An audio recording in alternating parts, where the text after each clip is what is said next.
So today is a very, very, very special video. This is literally is a video that I've been trying to put out for a long time. So these videos with this title, these are going to be put out about once a year. So this is the 2021 edition of my most anticipated future films. Again, keep in mind, this is my list, okay? This is my list. Not yours. This is my list.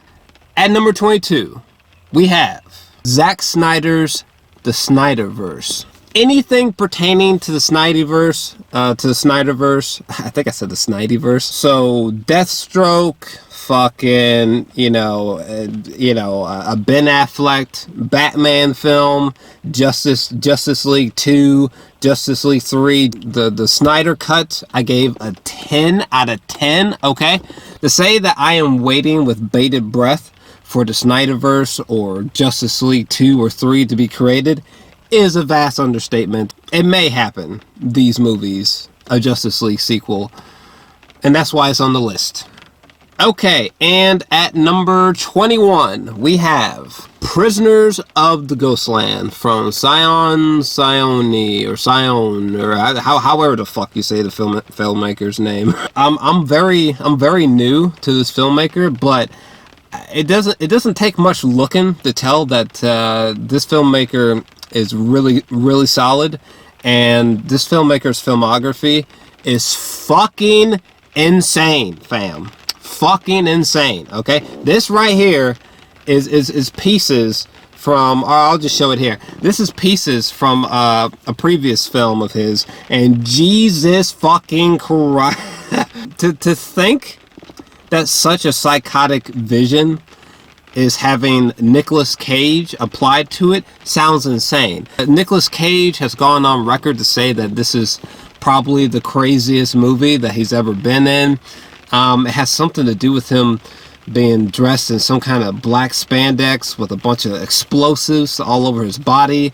I think he's trying to save someone's daughter, but there's a bunch of spirits or ghosts preventing him from completing the mission. Okay, and at number 20, we have Bong Joon-ho's next film. Bong is literally one of my favorite directors. I love his filmography. So the only thing that we know about Bong's next two upcoming films, information is pretty sparse, but he's saying that he has two films in mind upcoming, one being Korean, one being in English. So it looks like the director told Variety last year that both films they're not big films. He compared them to the scope of Parasite and Mother. Bong explained the Korean film is located in Seoul and has unique elements of horror and action. It's difficult to define the genre of my films. The English project, however, is a drama film based on a true event that happened in 2016. Of course, I won't know until I finish the script, but it has to be set half in the UK and half in the US. And that's about all that we know about his next two films. They both sound fascinating as fuck. I love that the Korean one is going to be kind of like some horror, and I'm really intrigued about the English one. I wonder what true life event that he's referring to. So at number 19, we gotta go with the next film from my main man, Charlie Kaufman. Charlie Kaufman is one of the most brilliant creative minds I've literally ever come across. He's one of my favorite film directors. He's potentially is my favorite screenwriter as well. When it comes to Eternal Sunshine of a Spotless Mind, arguably my favorite romance movie. Adaptation, being John Malkovich, the borderline magnum opus that is Synecdoche, New York. And then this nigga, I mean, we could really go on and on, but the fact that this nigga also, I'm thinking of Ending Things, which was a clean masterpiece as far as I'm concerned. Potentially his most abstract film made so far, despite its tininess, you know. Because, like, you know, Synecdoche, New York is like huge, but like, strangely, I'm thinking of Ending Things is kind of small. First off, whatever the fuck that is, I am fascinated about. But yeah, long story short, clearly, whatever the fuck he's directing next, I need it now. Okay, and at number 18, we gotta go with the next Safdie Brothers feature-length film. The Safdie brothers, Benny and Josh Safdie, these guys are basically if Martin Scorsese was born in recent times and there was two of them, and they were both crazy, that's the Safdie brothers. I love the Safdie brothers. By the way, does anyone remember this first teaser for Uncut Gems? This first teaser trailer for Uncut Gems is literally is one of the best teaser trailers I've ever seen in my entire life, okay? Because prior to seeing this teaser trailer, I had seen Good Time with Robert Pattinson. I had seen the movie about the female heroin user. And then the movie about the father who is just a terrible father who is trying to raise these boys. Yeah, those two movies are fantastic, okay? And then Good Time is overwhelmingly fantastic. A fucking hidden gem, a fucking masterpiece. And then Uncut Gems comes out, which to date, Uncut Gems is the most intense movie I've ever seen in my fucking life, outside of Catherine Bigelow's The Hurt Locker. Uncut Gems is a masterpiece. Unfortunately, their feature-length films is an extremely short list, but they have a lot of shorts.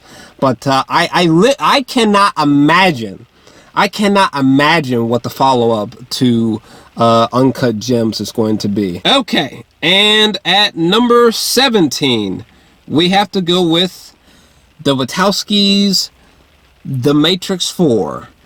And to be honest with you, I think only Lana Wachowski is directing, if I'm not mistaken. But either way, it doesn't fucking matter.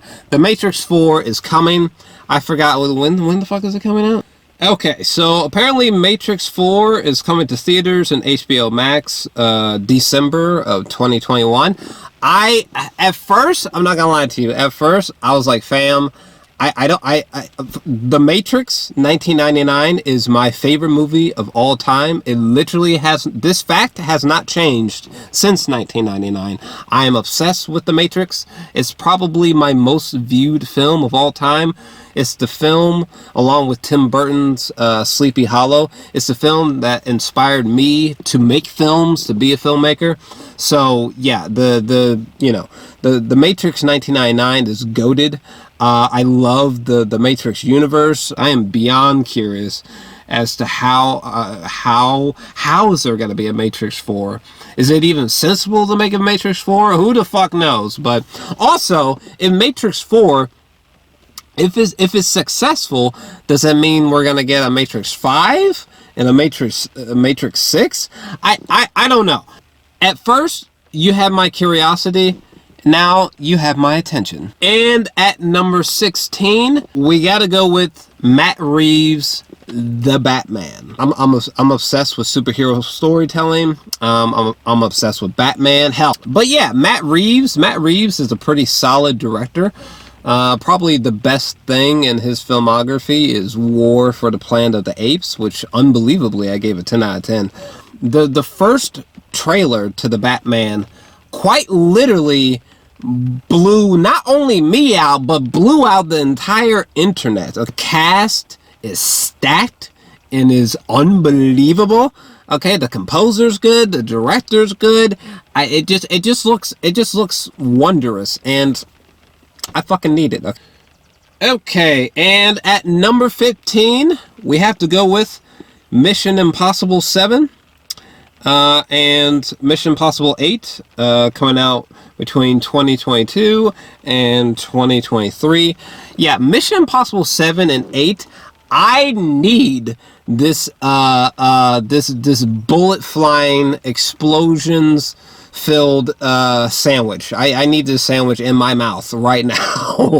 The first one was cool, but the second one I loved as a kid. I don't give a fuck what those critics say. I love the third one. I think Philip Seymour Hoffman was the villain in the third one. What was the one? Ghost Protocol? Was that the one where Tom Cruise, his crazy ass, was on the Burj Khalifa, right? Fallout is easily the best one so far. When I saw this one, I was like, yo, in terms of stunts, this is the most ridiculous one yet. I mean, the stunt work in this one is insane. Fucking Tom Cruise, he fucking broke his ankle running and jumping from one building to the other. The Halo jump from Fallout, like, I think Tom Cruise is the first, or he's the only actor to have literally Halo jumped for a movie. These next movies, gimme. Gimme. Okay, and at number 14, we have to go with The Suicide Squad from James Gunn.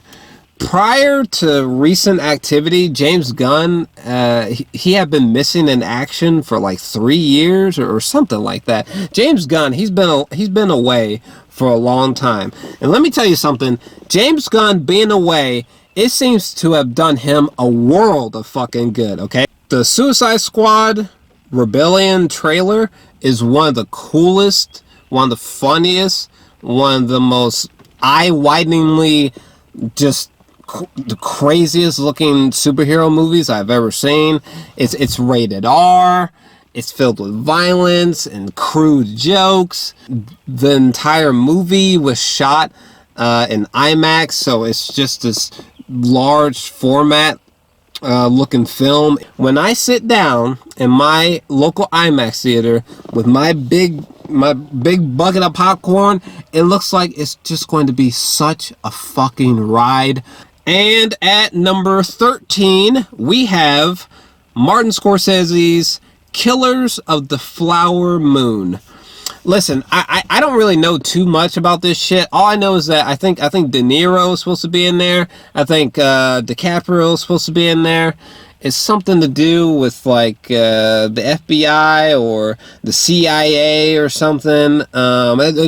Who gives a fuck? It's Martin Scorsese's next film. That's all you need to know. that shit. That's all that was required, my nigga. I heard that he's making some kind of series with Paul Schrader about the early beginnings of Christianity, and now we have Killers of the Flower Moon.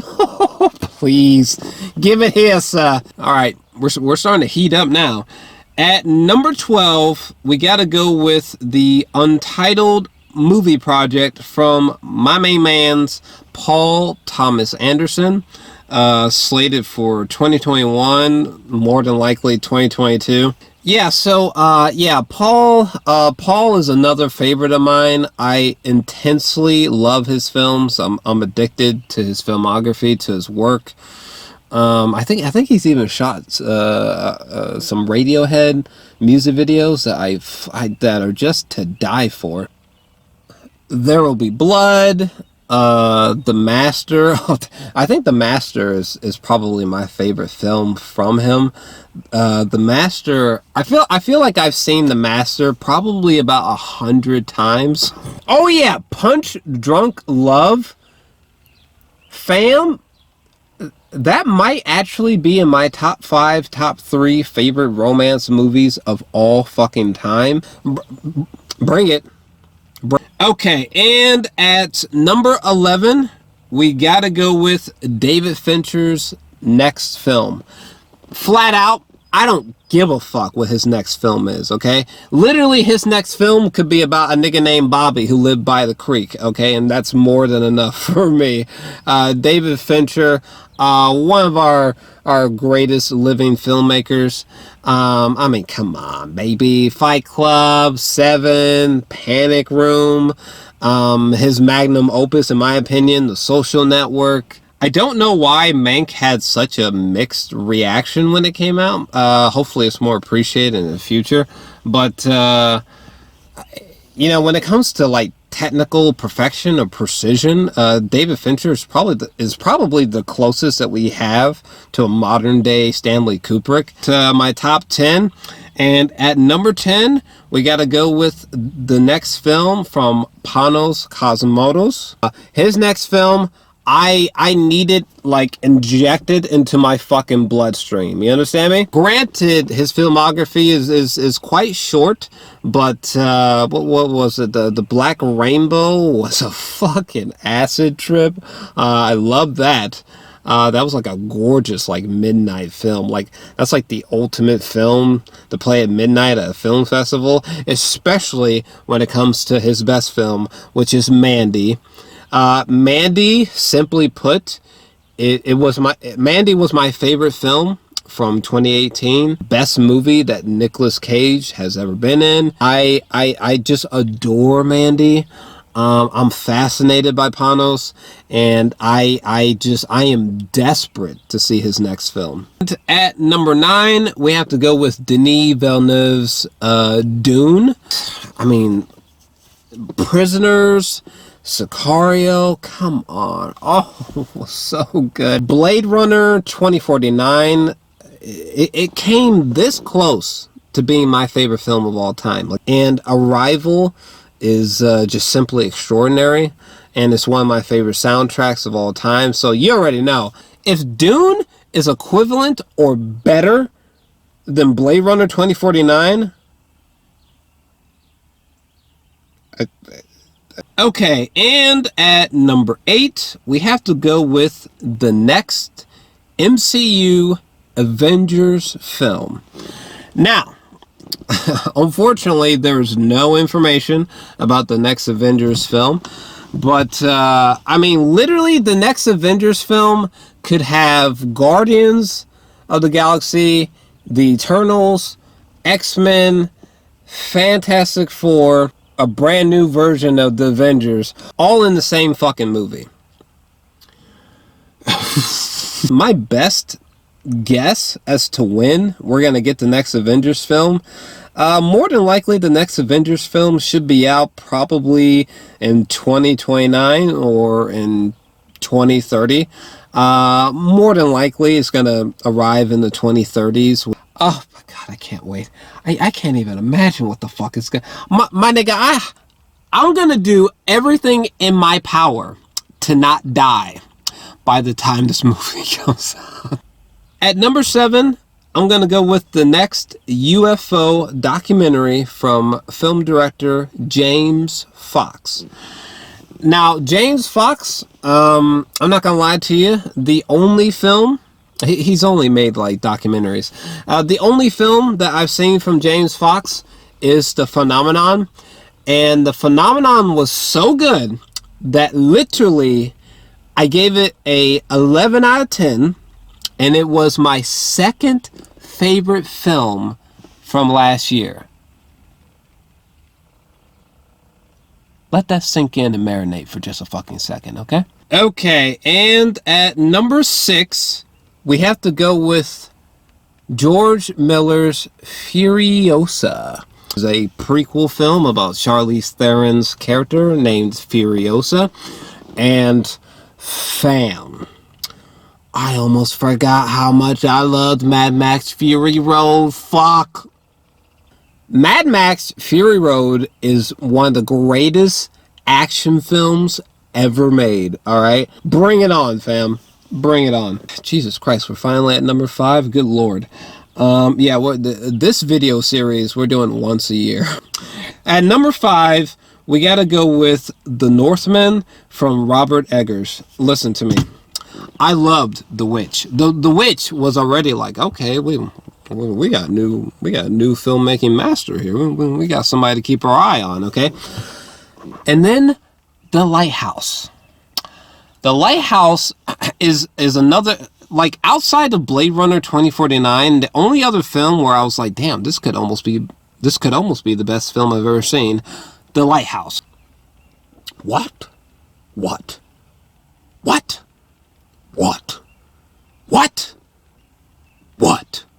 What? What? Okay, and holy shit, we're at the top 4. Jesus Christ. At number 4, we have to go with the next, potentially the final film from the master, the mastermind, the pimp, the nigga from another nigga, a brother from another mother, Quentin Tarantino. I've been obsessed with Tarantino since I was a kid, fam.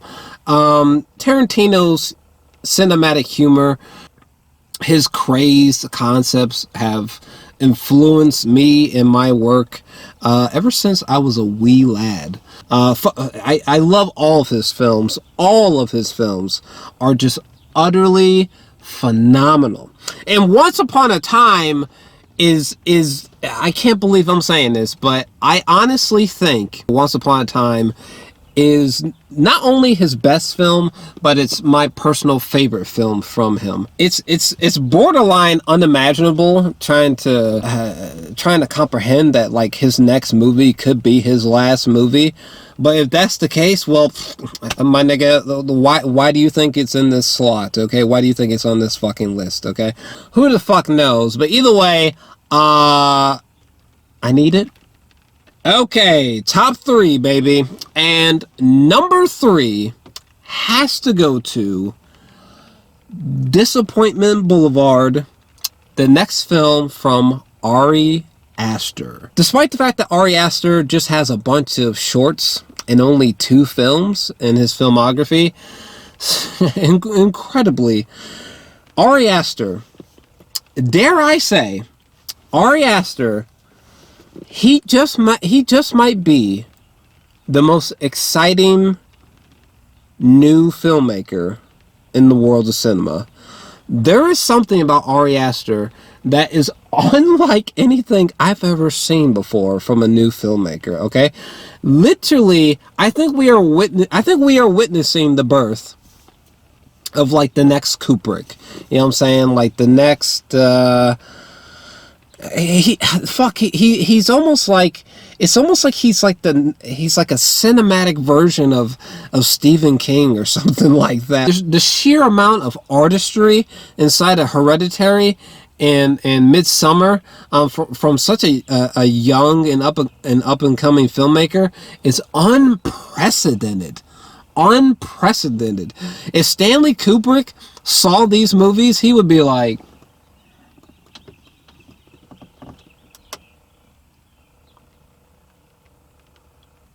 whoa. At number 2, we got to go with the next film from legendary filmmaker Christopher Nolan. Do you really need to hear me drone on and on about Christopher Nolan? I literally love all of his films. Pretty much almost all of his films are 10 out of 10s for me. I'm so fucking obsessed with Christopher Nolan. He's my favorite living filmmaker. Inception came this close to being my favorite film of all time. It came this close back in 2010. And Tenet is incredibly. Tenet is my, at the current time, it's my favorite. It's my personal favorite movie from Christopher Nolan.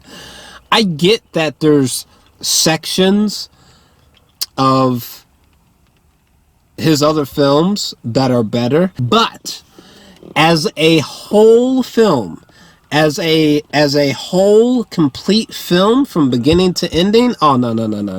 Tenet is my favorite. It's my current favorite movie from Christopher Nolan.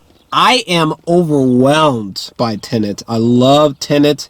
I just love it to pieces. It's difficult to imagine. It is difficult to imagine him making a better film. Holy shit. No matter what, whatever his next film is, it is easily my second most anticipated film as far as the future is concerned. However, my number one most anticipated film or films from the future is James Cameron's Avatar 2. Listen to me. Get that stupid fucking look off of your face. James Cameron is one of the greatest filmmakers to ever take a breath of fucking oxygen on this goddamn earth, okay? Pretty much his entire filmography could be relegated to classics and GOAT status. In 2009, prior to 2009, when I was in high school, I graduated high school in 2008. When I was in high school, I was so obsessed with Avatar. I was so curious. It just sounded so insane. Like he's making a movie about blue people on an alien planet. Like what the? It took him so long to make Avatar. Holy shit! It felt like by the time Avatar came out, I had been waiting for such a stupefying long amount of time. Jesus Christ. And Avatar, to this day, me and my cousin Dominic, we went to the Mills Mall in St. Louis, Missouri, and we saw Avatar opening day in 3D, and to this day, Avatar is the best. It's the best CGI movie I have ever seen. It is the best movie heavily using CGI that I have ever seen. Avatar is the best 3D movie. It's the best 3D movie that I have ever seen. It is the best standalone fantasy film that I have ever seen. The motion capture, the CGI work is the best that I have ever seen from a movie. Are you listening to what I am telling you? It is one of the most visually stunning, visually dazzling movies that I have ever seen in my entire life. And the story, though it is filled with familiarities, the story is awesome and just awe-inspiring and just so filled with grandeur and just these sweeping shots that just completely blow your mind. It is such a experiential film. This movie is a experience, okay? For all the speed bumps it runs into for being a bit too familiar to stuff you've seen before, it makes up for that by making a film experience. This movie is a experience. To put it to you another way, this is the closest we are likely to ever get to packing our bags and going to an alien planet. Has been subject to 8 delays to its theatrical release, because James Cameron, he and his team have been building the camera systems for this film because they did not exist. The film has been subject to 8 delays to its theatrical release, with the latest occurring on July 23rd, 2020. The second film is currently planned for release on December 2022. Please make that release date, James, please. With the following 3 sequels to be released, respectively, on December 2024, December 2026, and ending on December 2028. Fam, y'all can talk that shit, but hilariously, y'all are gonna be the same motherfuckers first in line to see this goddamn masterpiece when it drops. And best believe, when the first trailer to Avatar comes out, mark my words, it will be the most watched trailer of all time. The trailers to his Avatar sequels will be the most watched trailers of all time, okay? Assuming that the pandemic is gone by the time his movies come out, I'm telling you right now, each of these movies are going to hit $1 billion or $2 billion each. Hell, they might even do more than that if that's even physically possible. No idea. You have no idea. I honestly, I'm kind of scared. I'm kind of scared. Like, what if the second film is like a fucking religion? Okay, what if these movies are so good? What if these movies are so good that they become like a religious experience? The first Avatar movie was so good, it took more than 22 Marvel films to defeat it at the box office. And technically, I think it's still winning. It literally took Endgame to defeat Avatar at the box office. Think about what I am telling you. This video, I've been daydreaming about making this video and this video series since I was working at Amazon. So hopefully you guys enjoyed this video, and let me know down below what do you think about my list, and what is your list of most anticipated films for the future. But yeah, let me know what you thought about this list. Let me know your thoughts down below.